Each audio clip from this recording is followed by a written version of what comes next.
Loof die Here, want hy is goed. Aan sy liefde is daar geen einde nie.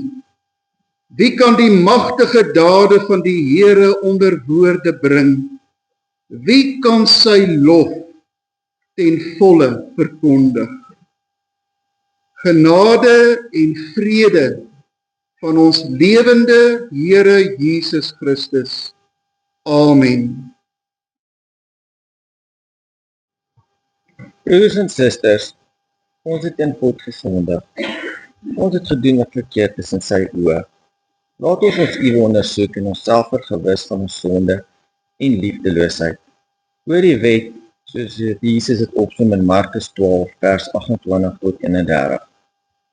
Een van die skrifgeleerdes het hulle hoor redeneer en nader gestaan. Toe hy sien dat Jesus hulle goeie antwoord gegee het, vra hy vir hom, wat is die heel grootste gebod? Jesus antwoord hom, die eerste is, luister, Israel, Here ons God is die enigste Here. Jy moet die Here jou God lief hê met jou hele hart en met jou hele siel en met jou hele verstand en met al jou krag. Die tweede is, jy moet jou naaste lief hê soos jouself. Geen ander gebod is groter as die twee nie. Broers en susters, ons het so vas deur ons sonde voor God bely. In 1 Johannes 2 vers 1 verseker God ons dat hy ons vryspreek. En as ons een van ons sondig, ons het Jesus Christus, die regverdige, as ons vryspraak by die Vader. Almal wat vrygespreek is, bely opnuut hulle geloof in die drie-enige God. Kom ons bely ons geloof. Ons glo in een God, die almagtige Vader, die skepping van die hemel en die aarde, en van alle sienlike en onsienlike dinge. En in een Heer, Jesus Christus, die enige gebore Seun van God, gebore uit die Vader voor alle tye. God uit God, lig uit lig, waaragtige God uit waaragtige God, verwek, nie gemaak nie, een in wese met die Vader, deur wie alle dinge ontstaan het, wat terwille van ons, die mense, en terwille van ons saligheid neergedaal het, uit die hemel, vlees geword het deur die Heilige Gees uit die Maagd Maria en mens geword het, wat selfs vir ons gekruisig is onder Pontius Pilatus, gelei het en begrawe is, en op die derde dag weer opgestaan het volgens die skrifte, wat opgevaar het na die hemel, en wat sit aan die regterhand van God die Vader, wat weer sal kom met heerlikheid om te oordeel, die wat nog lewe en die wat reeds gesterf het, wie se koningsheerskappy geen einde sal hê nie, en in die Heilige Gees, die Heer en lewendmaker, wat van die Vader en die Seun uitgaan, wat saam met die Vader en die Seun aanbid en verheerlik moet word, wat gespreek het deur die heilige profete. Ons glo een heilige, algemene kerk, gegrond op die leer van die apostels. Ons bely een doop tot vergifnis van sondes. Ons verwag die opstanding van ons lafenis en die lewe van die toekomstige eeu. Amen. Geliefdes, op hierdie punt in die erediens bid ons altyd eers saam voordat ons uit die woord van die Here lees. Dit is 'n baie spesifieke gebed waarin ons die Here vra dat die wonder nou sal gebeur, ook dat die Heilige Gees, wat die outeur van die skrif is, ook vanoggend weer hierdie skrifwoord in elkeen van ons harte sal oopbreek en dat ons lewens daarvolgens inrig. Kom ons bid dan saam terwyl u net so bly sit. Ons dank u Here dat ons u gemeente, deel van u kerk in die wêreld vanoggend hier kan wees. En elkeen het gekom met 'n behoefte. Here, toe ons vanoggend opstaan en besluit om kerk toe te kom, het die erediens in ons hart reeds begin. U verwelkom ons elkeen vanoggend met vreugde. U is 'n God wat altyd met u mense wil praat, wat u dienaars liefhet. En daarom, Here, is hierdie geleentheid vir ons in ons lewens vanoggend wonderlik, want dit staan in die teken van die grootheid van God, wat die almagtige God is en tog ook so klein word, dat hy in die lewens van mense teenwoordig is. Baie dankie Here vir die vreugde van gelowige wees in die wêreld. En dankie dat ons ook in hierdie gemeente niks anders wil doen as net om die waarheid van die verlossing in Jesus Christus te verkondig en voor te leef nie. En dankie Here dat U ons seën en dat U wonderlike genade vir ons ook genoeg is. Maak dit in ons harte nou stil. Gee dat ons alles wat ons van U skei in hierdie oomblikke sal vergeet en sal fokus daarop om te luister wat dit is wat die Gees vanoggend ook aan hierdie gemeente van U wil sê. Ons vra dit in Jesus Christus se naam. Amen.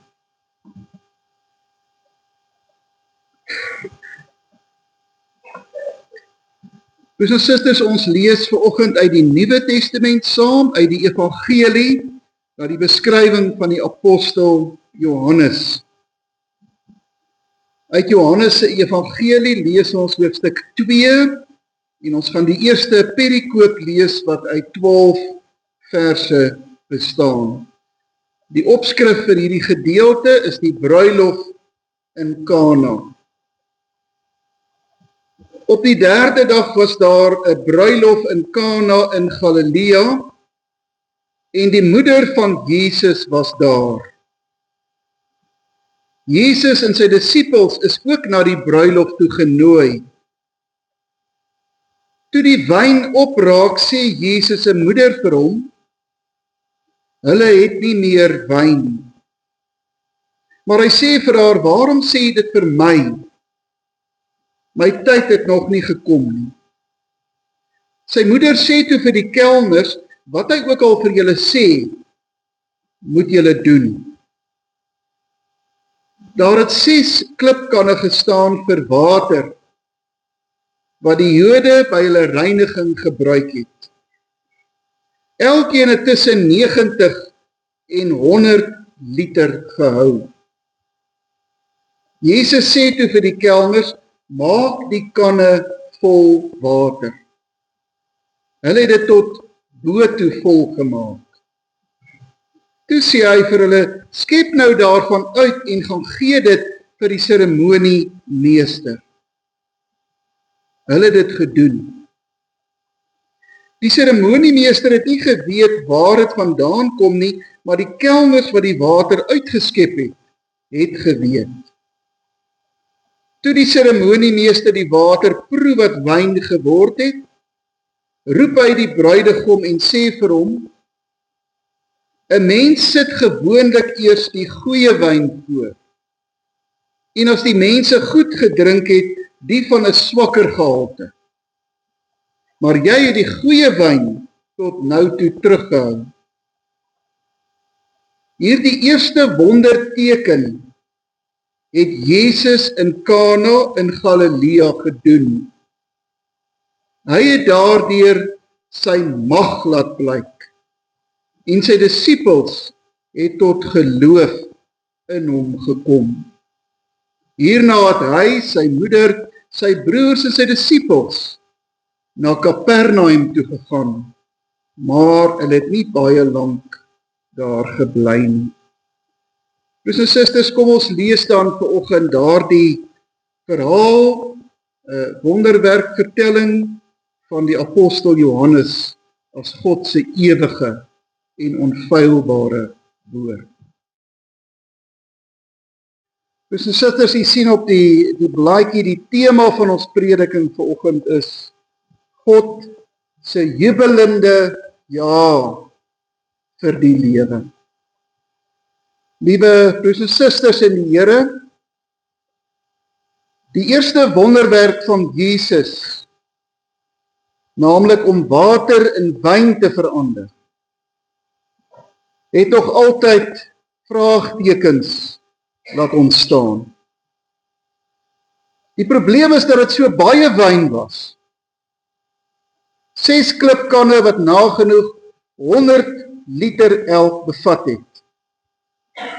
En na alle aanduidings op 'n redelik kleinerige bruilofie, Dis onwaarskynlik dat in die piepklein dorpie Kana op die Galileese platteland daar 'n reuse aantal mense vir 'n troue sou opdaag.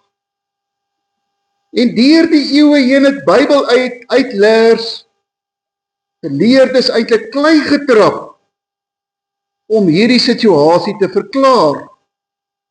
Hoekom sou Jesus so baie wyn vir die mense maak?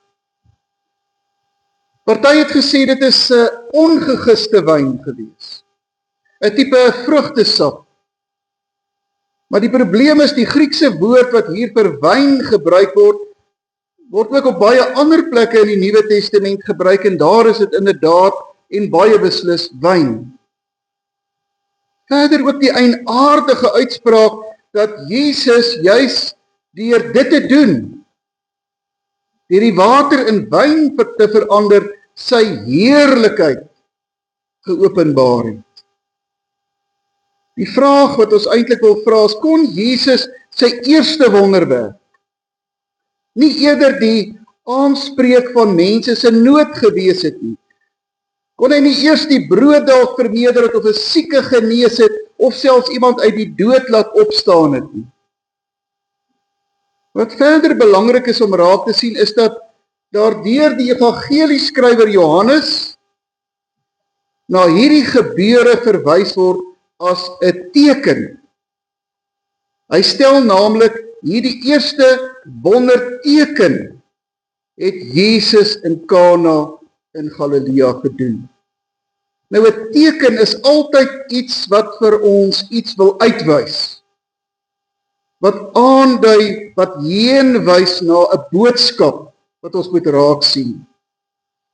So hierdie gebeure was nie net 'n wonderwerk nie, maar dit was 'n wonderteken, die eerste teken sê Johannes, wat die heerlikheid van Jesus kom tentoonstel het. Broers en susters, hoe moet ons dit verstaan? Die belangrike wat ons hier moet raak sien vanoggend is dat Jesus met hierdie optrede van water in wyn verander 'n jubelende ja vir die lewe uitgespreek het. En ons moet daarby voeg 'n jubelende ja vir die gewone lewe. Ons is baie keer geneig om Jesus vir die besonder gewigtige situasies in die lewe af te sonder. Die grenssituasies van ons lewe. As jy ernstig siek is en die dood dreig, as jy al baie oud geword het en jou sterfdag lyk onafwendbaar naby, of as die dood gekom het en jou hele lewe in rou dompel, dan word Jesus en dan word God vir jou baie belangrik. Natuurlik is Jesus ook daar vir die lewe se grenssituasies. Daarvan skryf Johannes ook later. In Johannes 6 maak Jesus brood en in Johannes 11 roep hy iemand uit die dood terug. Maar met hierdie heel eerste wonderwerk, hierdie eerste wonderteken, stap Jesus die gewone lewe van mense binne en hy gee daarmee 'n belangrike boodskap oor wat sy wil vir ons lewens is. Nie net dat ons hom sal ken en opsoek as ons in die nood is, of as daar in ons lewe ernstige kommer en frustrasie is nie, maar dat ons ook in ons alledaagse lewe sal ken en dat ons daaglikse lewe saam met Jesus sal geniet. Ons gebruik die woord geniet. Later skryf Johannes Jesus 'n betekenisvolle uitspraak neer, waar Jesus vir sy disippels sê, ek het gekom sodat hulle die lewe kan hê en dit in oorvloed. En in sy laaste gesprekke met sy disippels sê Jesus, ek gee aan julle my vreugde.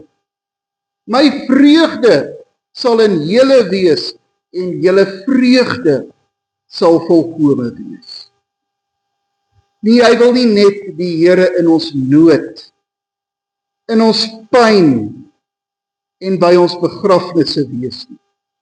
Hoewel hy natuurlik daar sal wees en saam met ons daar sal wees, soos by Lazarus se begrafnis. Maar hy wil by ons feeste wees. Hy wil by ons feesdae wees. Hy wil in ons gewone lewe elke dag wees. Hy wil nie net ons trane afdroog nie, maar hy wil ons 'n nuwe glimlag op ons gesig gee. Eers dan is hy verheerlik, eers dan blink sy heerlikheid. Sy eerste teken is 'n jubelende ja vir die gewone lewe. En die teken verrig hy genoeg, betekenisvol genoeg, by 'n huwelik, by die voltrekking van 'n huwelik. 'n Mens moet nadink wat 'n huwelik is. Dis die fundamentsteen van die lewe. Gaan dit daar goed, dan gaan dit goed met almal. Hier, presies hier, waar die bronne van 'n goeie lewe en 'n goeie toekoms lê. Hier waar die beslissinge vir 'n mens se lewe val.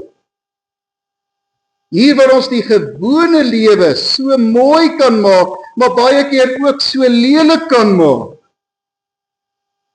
Hier stap Jesus in en hier laat hy sy heerlikheid sien.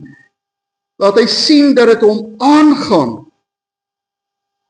Dat ons van ons huwelik 'n duursame fees sal maak, waarin die wyn nooit opraak nie, waarin die vreugde en selfs die vrolikheid nooit opraak nie. Jesus bring vreugde vir die bruilofsgaste in Kana, oorvloedige vreugde. 600 liter daarvan, want by hom is daar nooit 'n tekort nie. Die 5000 mans en vrouens wat van die brood en vis geëet het, sien dat daar nog 12 mandjies oorbly. Die disippels wat hulle nette op sy bevel in die see gooi, sy nette wil eintlik skeur van al die vis. En die Samaritaanse vrou se fontein borrel oor van vreugde nadat sy met Jesus praat, soos Dawid se beker van Psalm 23. Jesus begin hier deur water in wyn te verander. Aan die einde, as hy eintlik 'n uur gekom het, dan verander hy bloed in wyn. En dan stuur hy die beker aan sy disippels met die woorde, hierdie beker is my bloed van versoening. Drink almal daaruit. Geliefdes, wat was die gevolg? Wat was die uitwerking van Jesus se wonderteken van water en wyn op die disippels en die bruilofgaste? Nie dat hulle nou probeer het om al die wyn op te drink. Jy sien ook nie dat hulle daar wegstap elkeen met 'n karbaa wyn op die rug nie. Jy lees ook nie dat die wyn toe vir hulle van deurslaggewende belang was nie. Nee, wat wel gebeur het, en wat Johannes beskryf, is dat die disippels in hom geglo het, tot geloof in hom gekom het, omdat hulle sy teken verstaan het, omdat hulle verstaan het, God het na ons toe gekom, in iemand wat die gewone lewe, en in ons gewone dinge belangstel, wat nuwe lewe wil bring, wat oorvloed wil bring, wat vreugde wil bring. Die vraag wat hierdie gedeelte aan u en my vanoggend vra is, het die wyn dalk al by ons opgeraak? Is ons vreugde oor ons verhoudinge, oor ons huwelike, oor ons verhoudinge met ons naaste mense, is ons vreugde dalk weg? Is alle vrolikheid en geluk dalk uit ons lewens en uit ons verhoudinge? Is God net 'n ernstige sondaggod? En beleef ons niks verder in ons lewens van hom nie? Hy wil 'n God wees in ons krisisse, in ons ernstige oomblikke natuurlik, maar hy wil ook 'n God wees in ons ligter oomblikke, in ons gewone oomblikke, deur alles vir ons met vreugde en selfs met vrolikheid te vul. Geliefdes, en die wonderlike van dit alles is dat die beste vir ons nog moet kom. Dat die beste wyn nog eendag geskink moet word. Op die dag van die bruilofsfees van die Lam. Dan sal hy saam met ons die nuwe wyn drink in die koninkryk van sy Vader. Dan sal sy heerlikheid in sy volle glorie vir ons blink. Mag die Here ons daartoe altyd help. Amen. Kom ons dank nou saam.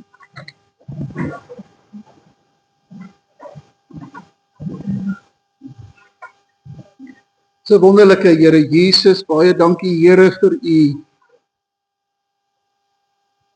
voorbeeld in die gewone lewe. Here, dat u seun van God is, dit altyd gebly het, reg deur die aardse lewe, en dat u 'n baie ernstige opdrag gehad het. Maar Here, dat u ook in die gewone dinge van mense se lewens belang gestel het, en daar ook 'n God was, en u vreugde en u entoesiasme oor die lewe, ook die gewone lewe, ook die elke dag lewe daardeur geïllustreer. Here, help ons om ook iets te verstaan van wat dit beteken wanneer u vreugde in ons harte is. En dat ons sal lewe in ons verhoudinge, in ons elke dag lewe soos mense wat daardie vreugde verstaan. Amper 'n vrolikheid in ons elke dag lewe. Baie dankie Here vir u besondere kennis van ons elke dag lewe. U weet wat daar krisis is. En natuurlik is u daar, goddelik en almagtig daar. Maar Here, u wil ook die ligter oomblikke in ons lewens ook vir ons 'n God wees, wat ons lewens sinvol en vreugdevol maak. Hoor ons gebed as ons vra dat u dit ook vir ons elkeen, elke dag in ons lewens sal uitwys. Hoor ons gebed nou, stuur u vrede in ons harte, en ons vra dit van u in Jesus Christus se naam. Amen. Aan hom wat magtig is om julle van struikeling te bewaar, en julle onbevlek en met vreugde sy heerlikheid te laat aanskou, aan die enigste God, ons verlosser deur Jesus Christus ons Here. Aan hom behoort die heerlikheid en die majesteit, die krag en die mag tot in alle ewigheid. Amen.